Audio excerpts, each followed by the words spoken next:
Hi everybody, welcome to Psychology 235, Human Growth and Development. My name is Sam Fletcher. I am the instructor for this course. In this video, I'm just doing a really quick kind of introduction to the course, what to expect, introduction to myself, who am I, why am I teaching this course. And I'm going to walk you through D2L also, so that way you can kind of have a feel. I'll hopefully kind of instruct you on how to navigate through here to give you the best chances of success overall and where to find some of the basics. All right. So with that in mind, let's get started. I'll do my introduction first. So my name, like I said, is Sam Fletcher.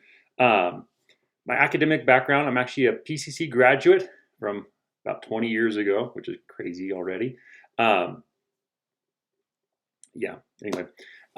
Beyond that, though, I continue on to CSU Pueblo, Adams State, and then several schools back east. Actually, I kept on going to school. Every time I graduated, I'd be like, I'm done forever, and I'd end up back in school somewhere else. Academic background is in history, philosophy, and psychology, specifically clinical counseling within the psychology. So kind of understanding how to help people improve themselves, understand where they are in their life. My emphasis was on dealing with stress and anxiety and how to basically help improve overall quality of life. That was my goals. So yeah, that's a little bit about me. I'm married, have 3 kids, so I have hands-on experience with the human growth and development beyond just my own personal growth. I've worked with kids from all ages throughout my career, basically. Working with middle school and high school boys specifically, as well as some intermixed groups. I was a ranch hand at one point back in the day when I was to help pay through my way through college. I did that for about 8 years. I was a backcountry guy. I did skiing, backpacking, rock climbing, a little bit of whitewater. That wasn't my specialty. Also to help myself pay my way through college. I'm currently a farmer. I farm and teach, obviously here. I'm teaching here. Farming wise, I'm a protein farmer, meaning I raise mostly animals. I live in Colorado, as you know, as you're in this class. It's pretty tough to grow things in Colorado other than grass, and so that's what we've got, unless you have a lot of irrigation, which we don't, unfortunately. I'm a musician. That was another way, actually. I'd get myself free coffees and stuff in college. I'd play music. Me and a couple buddies would play Irish and folk music. Outdoorsman, right? Obviously, with being an outdoor guide, I love outdoors. I like fishing and all that kind of stuff. Bushcrafting, where you're taking branches and making things out of them that you can actually use around camp and all those kinds of things.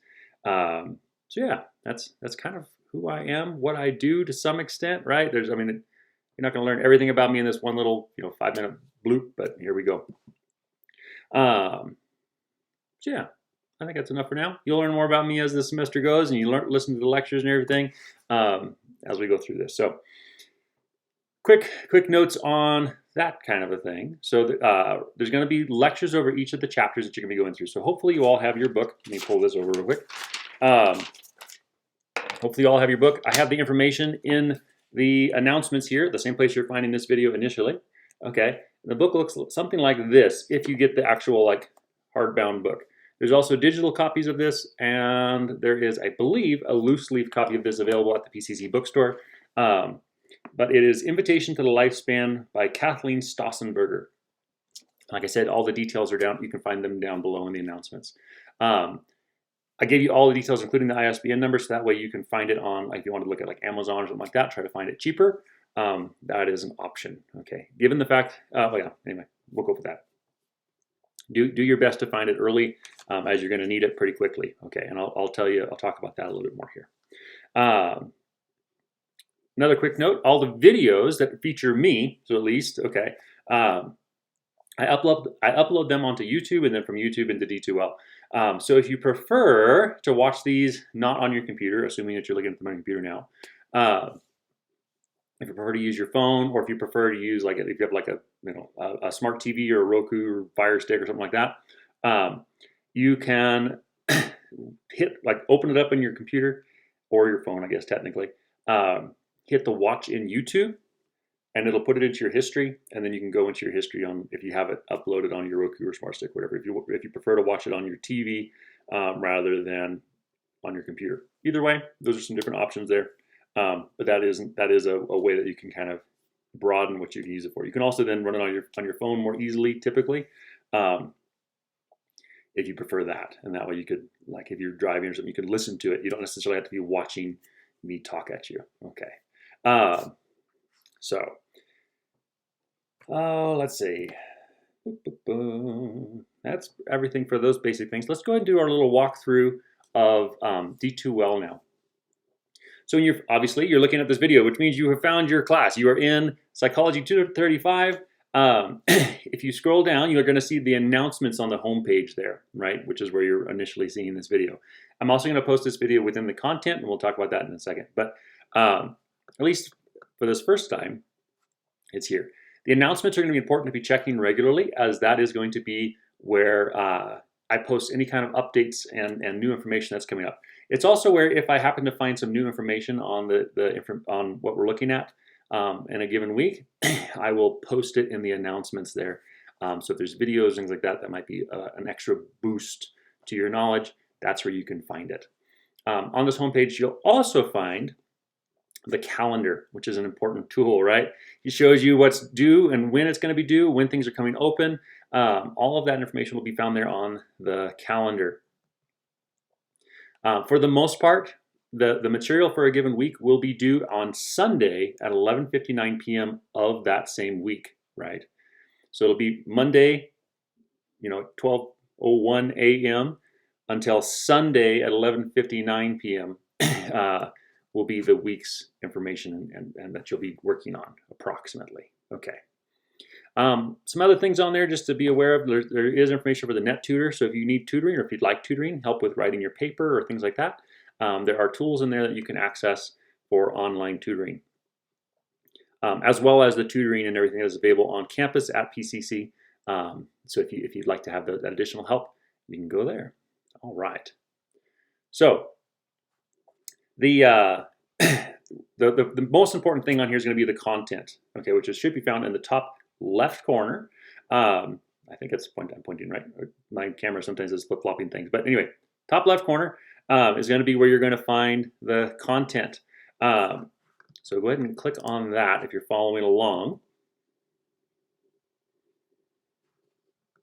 Okay, and that'll bring up. It should start you with the instructor contact information. So the best way to reach me is actually through D2L here. What you can do is click on the little letter in the top right corner, or toward the top right corner. Okay, it just looks like a little envelope. Click on that. It basically works just like email within the D2L program. Okay, this is a closed messaging system, meaning you cannot send emails to external emails, and you can't email yourself into it. It has to be email to email within the system itself, within D2L itself. So just be aware of that. I've also given you my work email, samuel.fletcher@pueblocc.edu. You can do that one from your student email, which you can access through your student portal on PCC. So not in D2L, but in that. Okay. That one I don't check as often, right? The messaging one, I pretty much check every day of the week, other than sometimes the weekends. A little more hit and miss on the weekends. But my work email, I don't check on a daily basis typically. I do as good as I can, but sometimes it just kind of slips away from me. So be aware of that. If you don't message me in here, that's another option. Okay. Another option actually is top left corner right here by content. You have the discussions. There's a discussion board in there that is just open for questions and comments, basically. In that, you can post any questions you might have or any thoughts or things like that. And that way, if I can't get to you right away, if other people have answers, they can give you that information. But that's another way that you can potentially reach out for help within the course if you need to. Okay. But let's see. So yeah, office hours are by appointment, right? I have no office on campus, and so it'll just be through basically the chat system in here. If you want to meet with me for some reason to ask questions or things like semi face-to-face, digitally face-to-face, you just let me know through a message, and then we can figure out a time, and I can send you the details for that at that time. Okay. Contents. You're going to find a thing called Start Here, which is a good place to start. Okay. In there, I have some information on the resources that PCC offers, like The Learning Center's information, tutoring, TRIO Student Support Services. So TRIO Student Support Services is an awesome, awesome resource. I worked for them for close to 5 years. But basically, there are coaches that they'll do their very best. If you get into the program, they'll do their very best to help you succeed and have a very high success rate in helping students succeed. It's what they've been doing since the 1960s. So I'd highly recommend checking that out. It does typically, or at least it used to, I'm not 100% sure if it still does with everything how it is, but they generally require that you meet with your coach on 2 to 3 times a semester in order to they basically get to know you and really help you kind of come up with a plan to be as successful as possible. We also have information for disability resources. If you have any kind of disability, physical, learning, whatever, temporary, right? You like break your hand and you need someone to be able to take notes for you or something like that. All of those things can be helped with the disability resources. So to be aware of that. And then also the tech support phone number. So if you're having any kind of tech issues, you can give them a call and they can generally give you a hand. Okay. Below that, I also have resources for studying. So I have some videos and things that are just there to basically help you out, be the best student you possibly can be. So everything from some different things on reading more efficiently. So basically how to read a textbook effectively, right? You don't read a textbook like you read a novel. Like I'll sit down and read a good novel from page to page and read every word. Textbook, that's not effective. Or you technically can do that, but it's going to be a waste of your time for the most part. So there's some videos in there on kind of how to do it more efficiently, where you get the information more quickly and really filter through all the fluff, right? Most textbooks, well, for example, I had a friend that we were in a bio class together, which I learned I am not a biologist, but we took the whole bio book and basically condensed it down to 2 pages of information. With those 2 pages, we were able to pass the course pretty easily, okay? But it was like a 500-page book. Lots of fluff, lots of examples, lots of things which can be really helpful but aren't needed. So basically, some of these videos will help you kind of condensing it. I also give you an excellent, in my opinion, an excellent video by Marty Lobdell on Study Less, Study Smart. It's about an hour-long lecture from a professor who this is what he studies, is how we learn and how to make it basically be as efficient as possible. If you don't want to spend an hour learning how to be a better student, I also give you a video by the College Info Geek, which is a 6-minute summary of Marty Lobdell's lecture. So those are some options there. Okay. So that just kind of gets you rolling, right? Get you an idea of kind of how to be, what's available to you and what you might want in your courses. I'm sorry, not your courses. I read the word courses. What you might want to help you become the best student you can be. Okay. Next one down, course information. This is where you're going to find the syllabus as well as the drop dates and withdrawal dates for this course. So just check those out, make sure you're aware of them. Remember, if you drop a course, it disappears from your transcripts just like it's gone forever, like it never even happened. Meaning, if you have a 12-credit semester and you drop a course, it takes you to 9 credits attempted. Okay. So just be aware of that. It won't affect your GPA at all. It doesn't affect your pass rate at all. What it can affect is how many credits you're taking, which can throw a hiccup into financial aid. So just be aware of that. If you're looking at dropping, I'd always recommend talking to an advisor or something to make sure that it's a good idea and how it might affect you financial aid wise. After the drop date, you can withdraw for a while.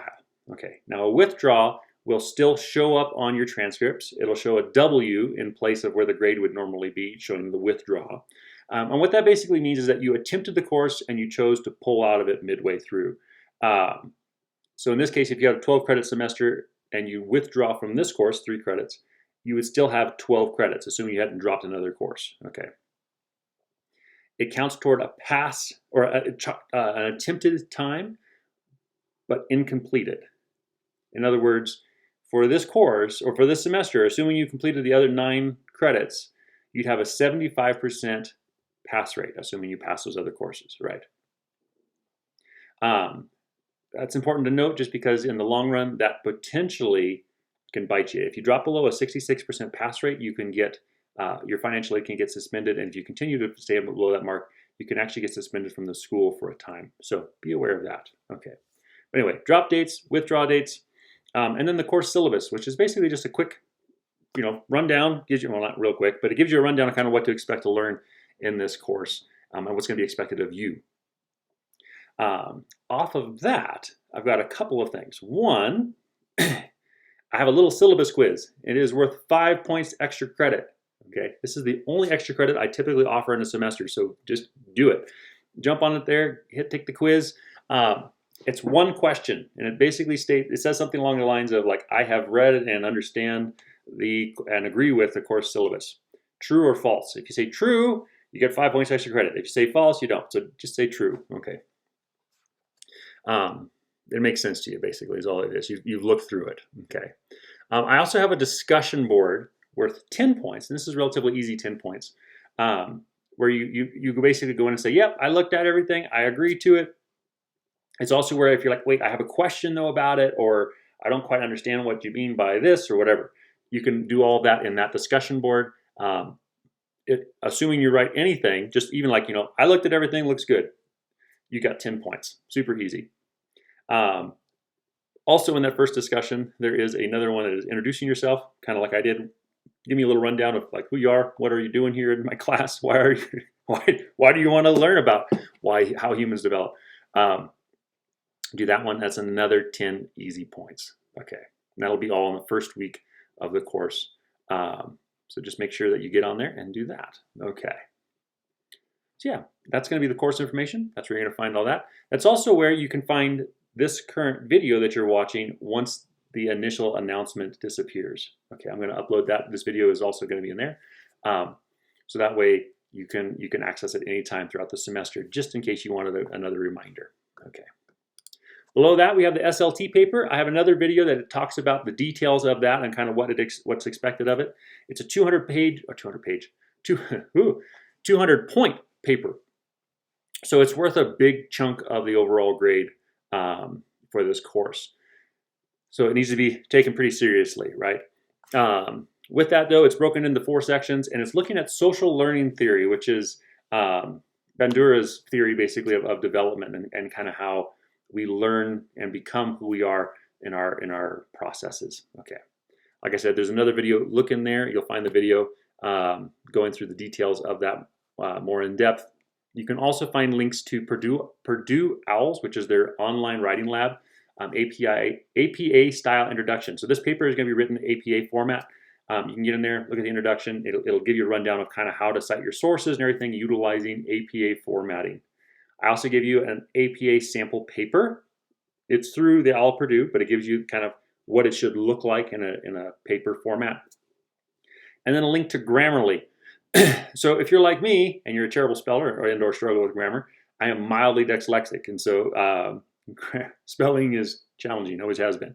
But Grammarly is a really useful tool. It's free if you download it. As far as I know, if you download it through Firefox, Chrome, or Safari. If you do it through Microsoft, whatever their newest thing is, it costs some money. Don't ask me why. That just seems to be how it is. But if you do it through any of those other ones, it's free. And what it does is it just kind of runs in the background, and it checks your grammar and your spelling. Okay. There is a paid version, so if you really struggle with grammar, it might be worth looking at the paid version. But generally speaking, the free version is pretty solid. It does everything that I've ever needed it to do. Okay. All right. And then beyond that, you're going to have each week's information. So week 1, for example, you're going to have the kind of what chapters we're going to be going through. It's also where you're going to find the links for the discussions. Each chapter is going to technically have two quizzes attached to them. Okay. One quiz is going to be connected to the readings. It's going to be looking at the key words and things like that in the readings. It's straight out of the book. Open book, open note, no timer. 5 questions. Okay. And it's just a way for me to make sure that you're actually reading through the book. The book is excellent. I highly recommend reading it. But that's going to be a quick way to make sure you're utilizing the book. The other quiz is going to be a 4-question quiz, generally, over the lecture for the chapter that we're currently in. So if you're looking at chapter 1, there will be a quiz over the chapter itself in the book, in the writings, and there'll be a quiz over the lecture. The lecture quizzes have basically random questions with some random information that I give at different points throughout the lecture. as a check to make sure that you're actually watching the lectures. Okay. So it may or may not actually be connected to what we're learning in that given day. But yeah, there'll be that. Additional to that, there will be any, if I have any extra videos or things that I feel like would be useful to you, I put them in here also in each week's thing. So that way you can go through and kind of get those additional tools and additional helps. If I think it's really important, I will make it where it's basically you have to go in and look at it at some point, like there's a little check mark that will show up once you look at it. If it's mildly important, or like it would really help, I think, to kind of boost you, but it's, you don't necessarily need to, I won't necessarily make it required. Okay, so it's still there. It just won't have, it won't say that there's more items available or more items that you need to look at in your little checklist there. Okay. Then the final thing that will show up later in the semester will be the final test. The final test is basically just like it's going to be going over the information from the book. It's a very similar format to those quizzes. It's just a lot bigger version of it. Okay, so it's worth 100 points for the final. Open book, open note, no timer. I still do that. I've found that I try to reduce the stress as much as possible for tests. That way, if you do struggle with test anxiety, you might be one of those people who the information inside and out, but you just can't do testing for some reason. If that's you, my goal is to reduce the stress as much as possible to make it where you can rock it. What I found with the final test is that people typically do very well on it. It's pretty easy, right? If you give yourself enough time.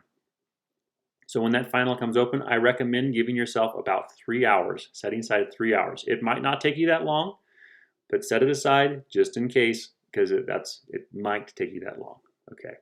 Most people get it done a little faster than that, but I recommend that just in case. That'll reduce your stress significantly if you do that. Have your book open, have your notes from the lectures open, and you'll do fine. Okay. So let's see. Yeah, there'll be a weekly discussion, so just be aware of that. Every week there'll be at least one discussion that you'll be required to interact with. How they're set up is that once you write your first post, and you'll see how they're all laid out. Once you write your first post, it'll open up everyone else's posts that have written so far. Okay. So you'll write your post, and then you'll respond to 2 other people, their posts to kind of like substantial, you can't just say, oh, interesting, or I agree. Like you need to give a little bit of something to it, but kind of keep the conversation going. Okay. So yeah, you can find all of this information also. Basically, you have content in the far left, right? Discussions is the next one over. Assignments and quizzes. So the assignments is going to be where you're going to find the paper. Discussions are the weekly discussions, and then the quizzes you can also find them there. They will be in the content, but you can also find them all in that area there.